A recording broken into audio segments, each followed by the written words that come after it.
Hello. Degree part 3 के students,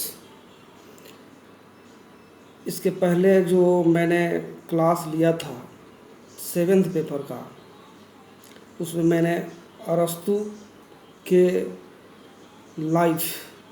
अरस्तु के जीवन संबंधी पाठ मैंने पढ़ाया था, यानी अरस्तु की जीवनी, लाइफ ऑफ एरिस्टोटल मैंने पढ़ाया था। लेकिन आज मैं डिग्री पार्ट 3 आप सभी छात्रों के लिए अरस्तु के राज संबंधी विचार की विशेषताएं क्या हैं, उस पर मैं आज वीडियो टीचिंग के माध्यम से टीच कर रहा हूं। मैं आशा करता हूं कि डिग्री पार्ट 3 के पॉलिटिकल साइंस के छात्र एवं छात्राएं अरस्तु के राज्य संबंधी विचार की तैयारी मेरी इस वीडियो टीचिंग से कर सकेंगे।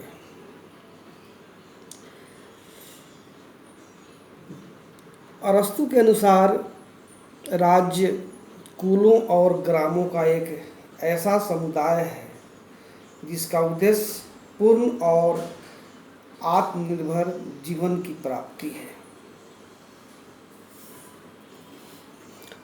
राज का स्वरूप और उसकी विशेषताओं का अध्ययन हम निम्नलिखित बिंदुओं के अंतर्गत कर सकते हैं। राज्य पहली जो विशेषता है वह है राज्य स्वाभाविक समुदाय है।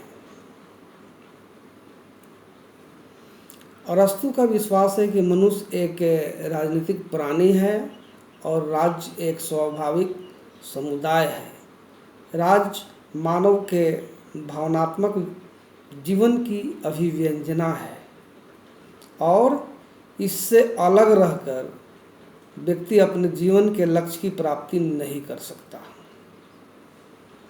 राज्य परिवार का ही विस्तृत रूप होने के कारण यह व्यक्ति अपने जीवन के लक्ष्य की प्राप्ति नहीं कर सकता। राज्य परिवार का ही विस्तृत रूप होने के कारण यह भी वैसे ही स्वाभाविक है जैसे कि परिवार। व्यक्ति के विकास का जो कार्य परिवार में प्रारंभ होता है, उसकी पूर्ण सिद्धि राज्य में ही की जा सकती है। इस प्रकार राज्य सामाजिक जीवन के विकास की अंतिम व्यवस्था है। इसके संदर्भ में सेबाइन का कहना है कि जिस प्रकार बंजू फल के लिए बंजू वृक्ष में विकसित होना स्वाभाविक है, उसी प्रकार मानव प्रकृति की उच्चतम शक्तियों का विकास राज्य में होना स्वाभाविक है। दूसरी जो विशेषता है वह है राज व्यक्ति से पूर्व का संगठन है। अरस्तु ने राज के प्रश्न पर विचार करते हुए कहा है कि राज व्यक्ति से पूर्व का संगठन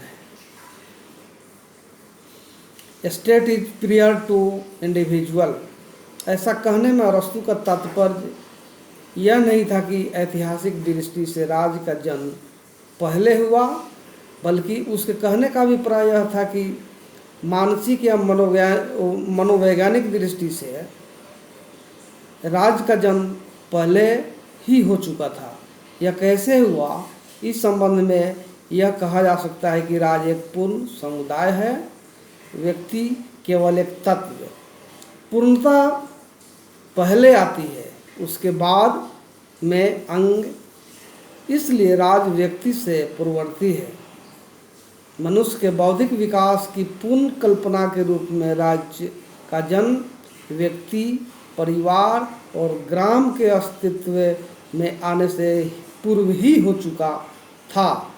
अरस्तु का कथन है कि समय की दृष्टि से परिवार पहले है, परंतु प्रकृति की दृष्टि से राज्य पहले है।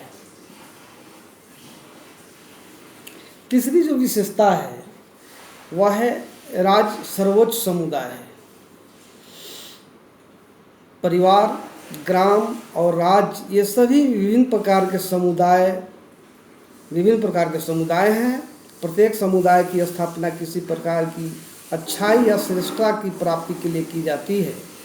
परिवार व ग्राम आदि प्रत्येक अन्य समुदाय का उद्देश्य किसी विशिष्ट हीनतर अच्छाई की प्राप्ति करना है, परंतु राज का उद्देश्य सर्वोच्च अच्छाई, हाईएस्ट गुड की प्राप्ति करना है। अतः स्वाभाविक रूप से राज समुदाय मात्र ही नहीं है, बल्कि वह सर्वोच्च समुदाय है।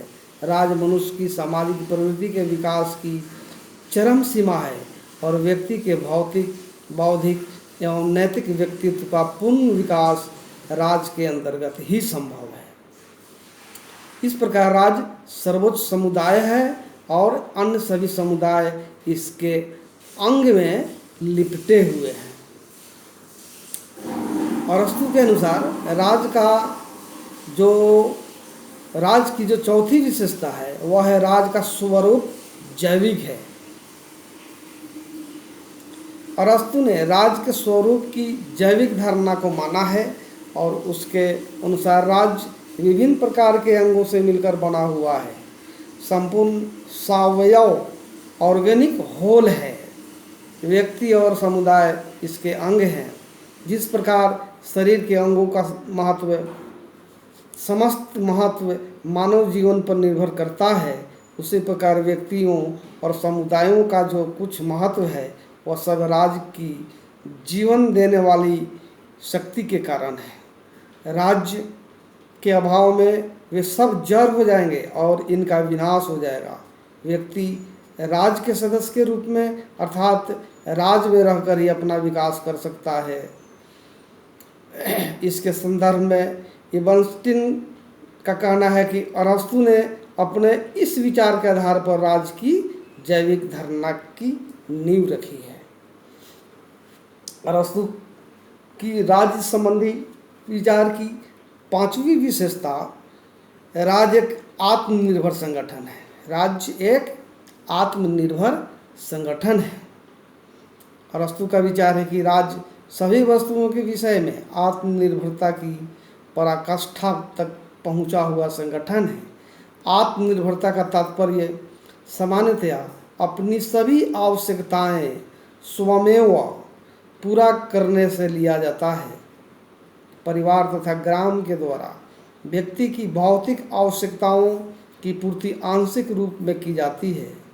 राज्य ही एकमात्र ऐसा संगठन है जो इन आवश्यकताओं की पूर्ण रूप से पूर्ति कर सकता है। इसके साथ ही राज्य व्यक्ति की प्रकृति की उच्चतम आवश्यकताएं, उसकी बौद्धिक तथा नैतिक आवश्यकताएं भी पूरी करता है।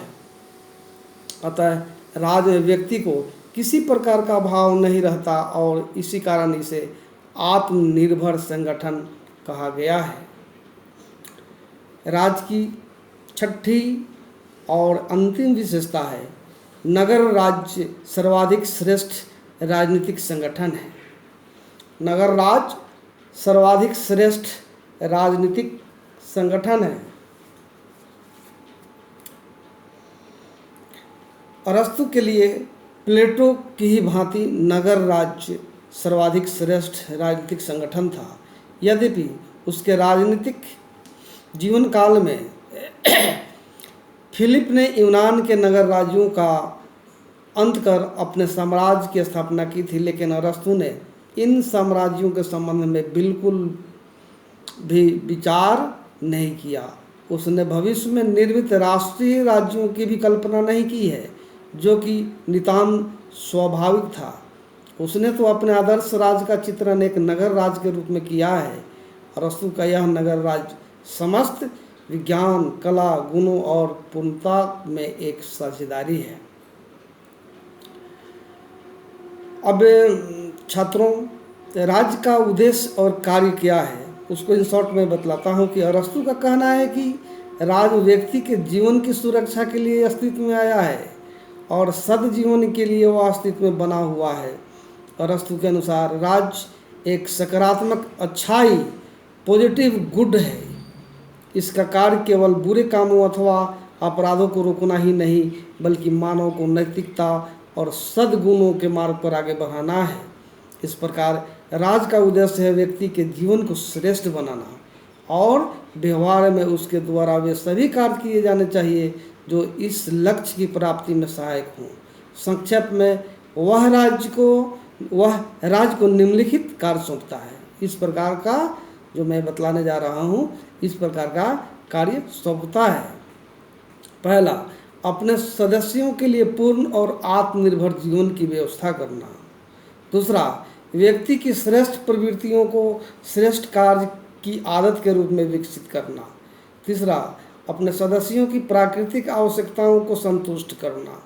और चौथा, व्यक्तियों को ऐसे साधन और वातावरण प्रदान करना जिसमें वे अपना शारीरिक, बौद्धिक और नैतिक विकास कर सके। इसका लक्ष्य सर्वोच्च शुभ की प्राप्ति है। प्रिय छात्रों, मैं आशा करता हूं कि अरस्तु के राज संबंधी विचार यानी राज की क्या विशेषताएं होनी चाहिए, इस पर आप अपनी तैयारी मेरी इस वीडियो टीचिंग के माध्यम से कर सकते हैं। धन्यवाद।